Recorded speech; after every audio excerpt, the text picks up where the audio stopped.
Hey guys, Nick here, and good morning to you. Actually, I'm shooting this video early in the morning, so it might be morning, afternoon, or night for you. But today is Sunday, and of course, for those who go to church or whatever, this is a day where a lot of people reflect, thank God, and just go to seek restoration for the week. I am actually in Dallas, and I'm here for a conference. So I woke up this morning just turning on the Israel Houghton, who's a gospel artist, his CD, and just began to listen to the song that he was singing, or listen to songs that play on the station. And a certain song came on. And so this morning I want to talk to you guys, about speaking life, right? I am just adding this series in wherever it fits in, right? Whenever I feel compelled to talk about speaking life, I want to do that. And so I'm sitting here in this window seat. This is so cute, right? This is me in the window seat, getting ready to go down to the conference in my hotel room. But one of the things that I was thinking about this morning is what makes us insecure? What makes us question ourselves and doubt ourselves? What creates these forms of self sabotage where we don't um, we don't believe in ourselves? What causes that? And I instantly heard forgiveness, right? Forgiving ourselves, forgiving other people for our past, and the inability to let go. And what I began to see is that there are so many of us, and I heard this guy explain it about our brains. He was like, your brains are like file cabinets. And all the information that goes into different folders, and they store themselves in file cabinets. And as I was thinking about that, I was like, okay, if we live our lives and not forgive, we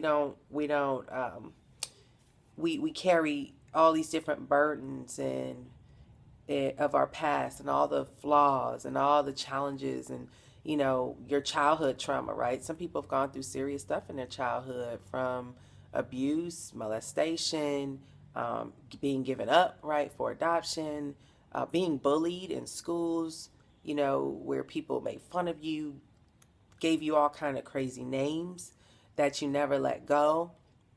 All those things are stored in file cabinets in your mind. And if you think about your mind, just think about categories, right? Where each file cabinet has a category. And the category that a lot of the negative things go into is the negative category file cabinet, or the things that I am, or my life sucks, right? Think of that file cabinet, or why I'm not good enough, or whatever it is. But whatever you want to title it, they're file folders that have been filed of your experiences being filed in that file cabinet. And when you think about all the other experiences of your life, like the things that you do great, the times that you've had good successes and major wins in life, or the wonderful things that people have showered you with, they're in the positive file cabinet, or the I am cabinet. But what tends to happen, guys, is that we have so many, we hold on to the negative rather than the positive. That's just human nature, right? And we have all these different negative files in our file cabinet of things that we are telling us ourselves that we are. Like for me growing up, I used to be made fun of because I was tall and because I wore glasses. And that made me feel very insecure because all my friends were short, and I thought that it was like, and I was goofy. And it was one of those things where I used to hate being tall, so I would shrink over trying to fit in with my friends. And I could never find clothes that fit me because I was so tall. My feet were so big.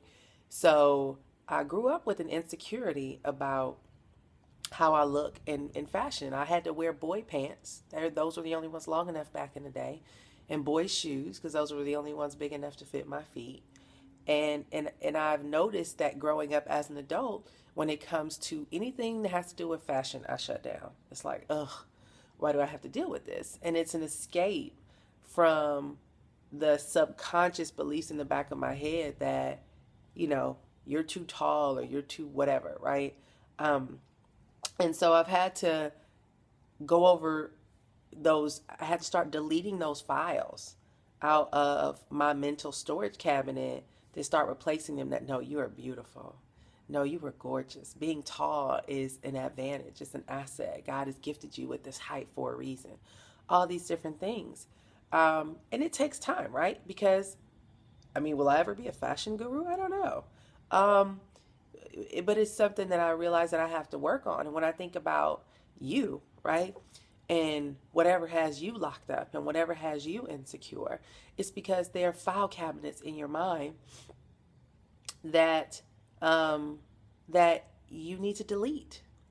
You need to go through your mental file cabinet and start deleting what people said about you.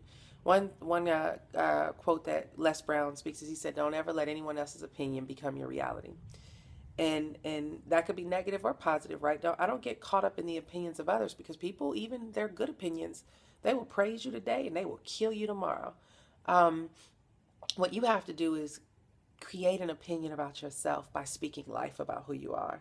By saying, I am gorgeous, I am beautiful, I am amazing, I am fearfully and wonderfully made, right? Um, you you have to start really looking in the mirror and showering yourself with compliments just as much as you shower other people. Because here's the deal. A lot of times we get compliments from people, and because of all the negativity in the file cabinets of our brain, we shoot their compliment down. I do that a lot. When people are like, "Oh my God, you look so beautiful." And then I might say something like, "Oh, but I feel horrible," right? Or, "Oh my goodness, I love your shoes." "Oh, thank you, but they were so cheap. I bought them for $20," right? Like, we find a way to sabotage that compliment. So now in our file cabinet in our mind, in the positive, "Oh my goodness, your shoes are so cute." And then in the negative side of my file cabinet, it's like, "Oh, but I only paid $20. They so cheap. I got them from Payless." Whatever it may be, right? And that's just an example, but start paying attention to your words.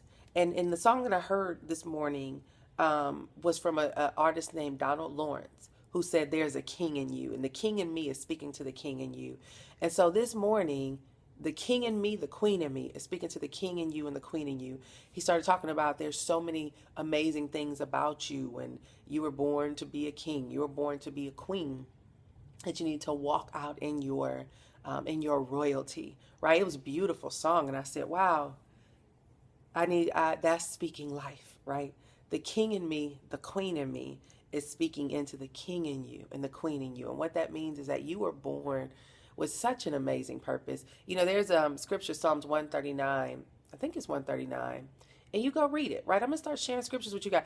People are scared of scriptures. They think religion. I'm not religious by any means. I believe in I have a relationship, right? I have a relationship with Jesus Christ. I have a relationship um, with God.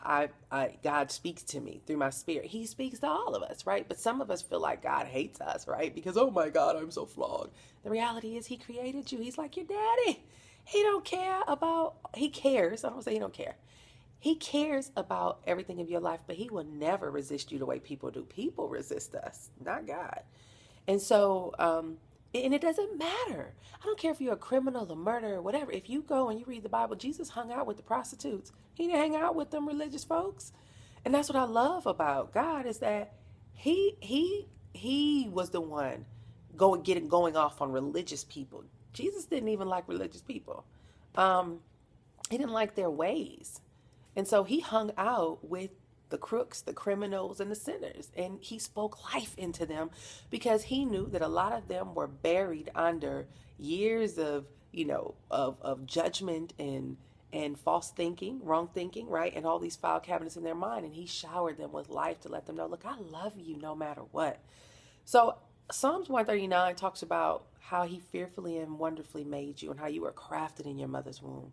And that you were here. You're born with intentional purpose, with there an assignment on your life. So anyway, this is getting pretty long. I got to get ready to go get breakfast. But just wanted to shower you all this morning and speak life over you, to delete those file cabinets. And how do you delete them? The more you start filling up your positive file cabinet in your mind, it's going to start pushing out the negative. So start saying, I am amazing. I am beautiful. I'm smart. I'm brilliant. People love me. I'm here to empower others. I love others. I speak life into others. I will create impact and create change on the life of others. Whatever it is that I put my hands to, it prospers. I am good at what I start. I finish everything that I set out to do that is in alignment with my purpose. I mean, just speak life, my friends. All right, so have a great day. Love you guys, and have a great Sunday, and see you soon. Bye bye. Oh, follow me at Nicole S. Cooper fan page if you made it to the end of this video. Bye bye.